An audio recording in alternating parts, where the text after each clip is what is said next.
Hi, I'm Robin Wallin. I'm the Assistant Director for Health Services here at the Health Department with the primary responsibility for school health.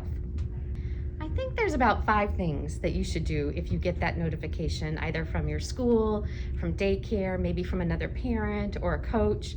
It's really important not to panic. So don't panic, but do take the notification seriously.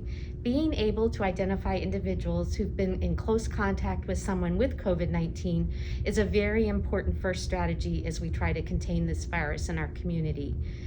And secondly, stay home. So anyone who's had close contact with someone with COVID-19 needs to stay home until they get further direction. And that leads me to the third point: be patient.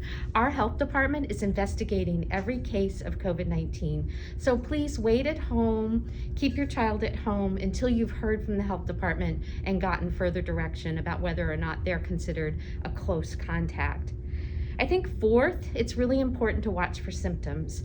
So the symptoms that are common in COVID-19 include fever and cough, congestion, loss of taste or smell, and sometimes nausea or vomiting. And then finally, if your child does have those symptoms, please call your healthcare provider because they most likely will want to do a test for COVID-19 or rule out other illnesses. And then fifth, get vaccinated. All individuals ages 12 and above are eligible to get vaccinated now for COVID-19, and the older individuals help protect our younger children who aren't eligible. So please take this opportunity to get vaccinated.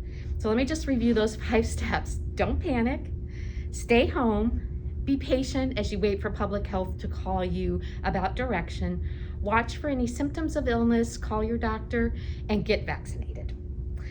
Together we can help control the spread of COVID-19 in our community. Thanks so much.